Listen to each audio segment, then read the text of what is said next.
Blue Jays Nation, we've got three absolutely massive updates that just broke within the last few hours, and every single one of them has major implications for the future of this franchise.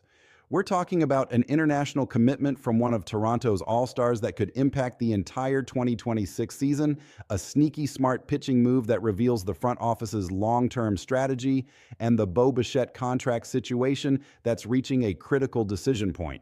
This isn't speculation or rumor mongering. These are real developments with real consequences. And if you're a true Blue Jays fan who wants to understand what's actually happening with your team rather than just reacting to headlines, you need to hear every detail of this breakdown. From Alejandro Kirk's World Baseball Classic commitment to a minor league signing that could solve Toronto's rotation problems 2 years from now, to the multi-million-dollar question surrounding Bichette's future, this video covers everything you need to know about where the Blue Jays stand right now and where they're headed. So smash that like button, hit subscribe, and turn on notifications because this is the kind of breaking news analysis that separates informed fans from casual observers. Let's start with update number 1, and this is the kind of news that has both exciting upside and legitimate concerns attached to it. Alejandro Kirk has officially committed to representing Team Mexico in the 2026 World Baseball Classic, and this decision carries real implications for both the player and the organization heading into next season. Now, this isn't just a feel-good story about national pride and representing your country, though that element is certainly important. This decision has tangible impacts on Kirk's preparation for the 2026 MLB season, his workload management, and how the Blue Jays will need to plan around his participation in the tournament. Kirk was actually supposed to participate in the 2023 World Baseball Classic, but had to withdraw at the last moment due to the birth of his child. So this represents unfinished business for him, a chance to finally wear his country's colors on the world stage and compete alongside other elite Mexican players like Randy Arozarena and Jarren Duran. From Kirk's personal perspective, this is absolutely a well-deserved honor that he's earned through his performance and his status as one of the premier catchers in baseball. And make no mistake, Kirk is coming off one of the best seasons of his career, which makes his inclusion on Team Mexico even more significant. In the 2025 season, Kirk posted a 282 batting average with a 348 on-base percentage and a 421 slugging percentage. He drove in 76 runs, scored 45 times, and launched 15 home runs while striking out just 59 times in over 400 plate appearances. That strikeout rate is particularly impressive and demonstrates Kirk's elite contact ability and disciplined approach at the plate. He's not a swing-and-miss hitter who relies solely on power. He's a complete offensive catcher who can hit for average, get on base, drive the ball with authority, and rarely give away at-bats. That's an incredibly valuable skill set, especially at the catcher position where offensive production is often below average. Kirk also posted a 2.3 WR, wins above replacement, according to Baseball Reference, showing his overall impact on both sides of the ball when you account for his offensive production, his defensive value behind the plate, and his framing ability. That performance was a major reason Toronto made such a strong postseason push in 2025, and it's why Kirk will be such an important piece of Team Mexico's lineup in the World Baseball Classic alongside stars like Arozarena and Duran. That Mexican lineup could be legitimately dangerous in the tournament with that kind of offensive firepower. From a Blue Jays perspective, Kirk's WBC commitment is absolutely a double-edged sword that requires careful consideration. On one hand, it's incredible experience for a player in his prime. Competing against the world's best talent in high-pressure situations can only sharpen a player's competitive edge and give him valuable reps against elite pitching he might not face regularly during the season. Players who participate in the WBC often talk about how the intensity and stakes of those games help prepare them mentally for big moments later in the year. Kirk getting that experience could pay dividends when the Blue Jays need him most in October. On the other hand, there's no denying that WBC participation adds extra wear and tear before a long Major League Baseball season. Catchers in particular face enormous physical demands during the season. The constant squatting, the wear on knees and hips, the foul tips and collisions, the mental grind of calling games and managing pitching staffs. adding additional high-intensity games in March before the season even starts means Kirk will have more mileage on his body by the time September and October roll around. That's a legitimate concern that the Blue Jays front office will need to monitor and manage carefully. But here's the positive spin, and this is genuinely important for Blue Jays fans to understand. Kirk looked more confident, more disciplined, and more explosive at the plate in 2025 than he had in years. His improved conditioning was noticeable to anyone watching regularly. His pitch selection became more refined, showing better discipline and understanding of the strike zone. His leadership behind the plate was evident in how he worked with the pitching staff and managed games. These improvements weren't accidental. They were the result of Kirk taking his preparation and professionalism to another level. If Kirk carries that confidence and that elevated level of play into international competition, it could actually elevate him to an even higher tier heading into the 2026 season. Sometimes players use tournaments like the WBC as springboards to career-best seasons because the competition and stakes bring out their absolute best. And let's be honest, the Blue Jays desperately need that version of Alejandro Kirk if they want to stay competitive in the American League and contend for championships. A locked-in, confident, healthy Kirk is one of the better two-way catchers in baseball. An inconsistent or worn-down Kirk is just another player. The WBC participation could go either way, but there's legitimate upside if managed correctly. Now let's move to update number 2, and this is the kind of move that might not grab headlines like a superstar signing, but could turn out to be one of the smartest long-term decisions the Toronto Blue Jays have made in quite some time. The Blue Jays have officially signed Josh Winkowski to a 2-year minor league contract. And once you dig into the details and understand the strategy behind this move, it becomes clear this is about building organizational depth and preparing for future rotation needs rather than addressing immediate concerns. Winkowski is now 27 years old, and he's actually no stranger to the Blue Jays organization.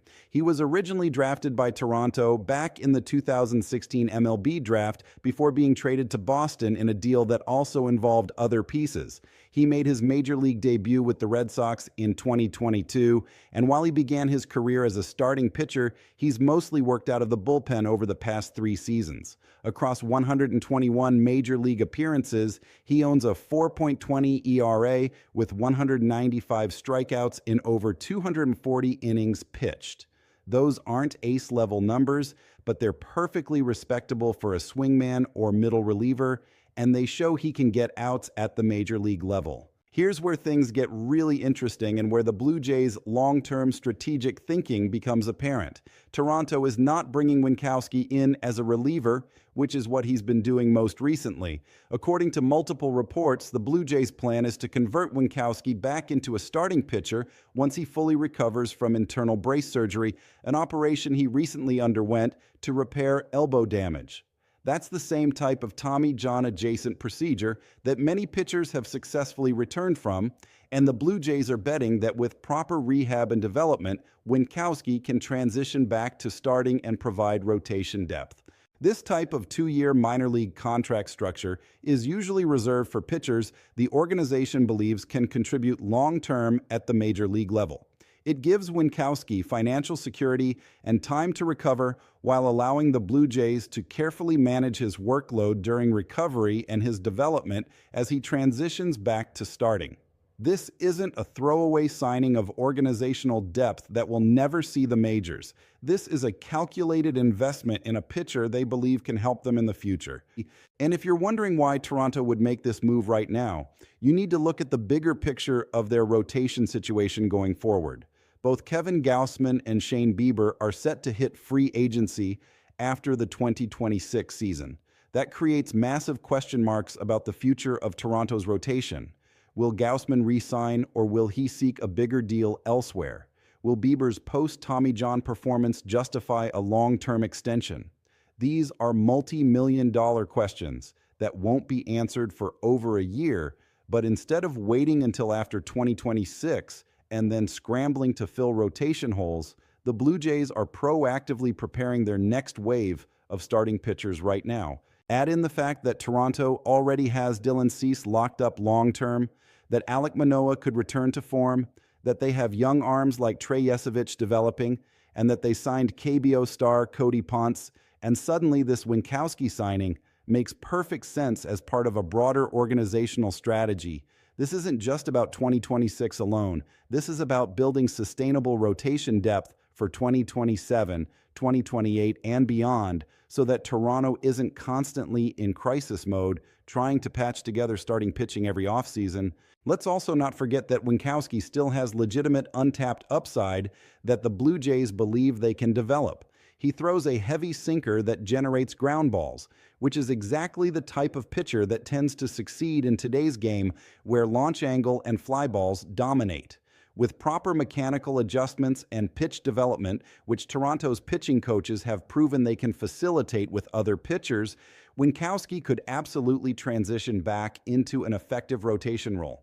We've seen the Blue Jays revive pitching careers before with players like Chris Bassett and others who came to Toronto and suddenly found another level. So while this signing may not trend on social media and won't generate the buzz that a big free agent acquisition would, don't be surprised if 2 years from now we're looking back and saying that Winkowski signing was the moment Toronto started building real organizational pitching depth. These are the kinds of smart, under-the-radar moves that championship organizations make while casual fans aren't paying attention. Now let's get to update number 3, the big one that everyone has been waiting for, and that could define the Blue Jays' championship window for the next decade.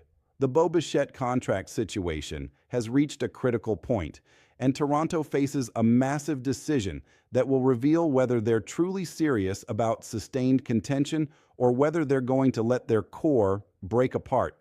The calendar has officially flipped to 2026, and yet one of the biggest questions in Major League Baseball remains unanswered. What is going to happen with Bichette? Right now, Bichette is still a free agent, and that alone should tell you just how complicated this situation has become. Multiple teams have expressed interest, including the Yankees, Dodgers, and Cubs, as we discussed in previous analysis. The market is being shaped by recent contracts for similar players. Willie Adams got 7 years and $182 million from San Francisco. Marcus Semien got 7 years and $175 million from Texas. And Trea Turner got 11 years and $300 million from Philadelphia. Based on Bichette's age, 27, his production, and his positional value, most insiders believe he's seeking something around 8 years and roughly $220 million, which would give him an average annual value around $27.5 million. Let's break down the numbers carefully, because both the strengths and concerns need to be understood. Coming off the 2025 season, Bichette reminded the baseball world exactly who he is as a hitter. He posted a .311 batting average, a .357 on-base percentage, and a .483 slugging percentage while driving in 94 runs, hitting 18 home runs, and smashing 44 doubles. That's elite offensive production, the kind of consistent high-average, high-contact hitting that's incredibly valuable in today's strikeout-heavy game. Bichette led the American League with 181 hits, and as we noted before, he was the only player in baseball to hit over 300 against fastballs, breaking balls, and changeups. That's complete hitting at the highest level. But defensively, and this is where things get complicated and where the contract hesitation comes from, the numbers tell a different story. Bichette recorded -3 outs above average at shortstop, meaning he cost his team 3 outs compared to an average shortstop based on his range and defensive ability. His sprint speed dropped into the 21st percentile league-wide, which is a significant concern for a player whose game has always relied on athleticism and range. That decline in foot speed raises serious questions about how much longer he can effectively play shortstop at the major league level, and whether a position change to second base or even third base might be necessary sooner rather than later. Then there's the injury history, which can't be ignored when you're committing $200+ million guaranteed. For the second straight season, Bichette missed significant time due to lower body injuries, including the final stretch of the regular season and the first 2 rounds of Toronto's playoff run after suffering a knee injury. When a player's value is tied to athleticism and he's missing time with leg and knee injuries that are affecting his speed, that's a legitimate red flag that has to factor into any long-term contract evaluation. So now the Blue Jays face an absolutely massive decision. Do they pay for the elite bat, the leadership, the chemistry with Vladimir Guerrero Jr., and the proven track record of production? Or do they hesitate because of the legitimate long-term durability concerns, the defensive decline, and the risk that the later years of an 8-year deal could become problematic? There's no easy answer here, and smart baseball people could reasonably disagree about the right course of action. But here's my perspective, and this is what I believe Toronto should do if they're genuinely serious about competing for championships. They need to re-sign Bichette, even if it means paying slightly more than they're comfortable with and accepting some risk in the later years of the deal. Yes, the contract will be expensive. Yes, the later years might involve a position change and declining defense. Yes, there's injury risk. But all of those concerns have to be weighed against what you lose if you let him walk. Bichette is a high-contact hitter who thrives in big moments, handles elite pitching, and consistently produces with runners in scoring position. Those players absolutely do not grow on trees in today's game. You can't just go find another 310 hitter who gets 180-plus hits per season and performs in the clutch. That kind of offensive production is rare and valuable, especially when it comes from a middle infield position, even if that player eventually has to move positions.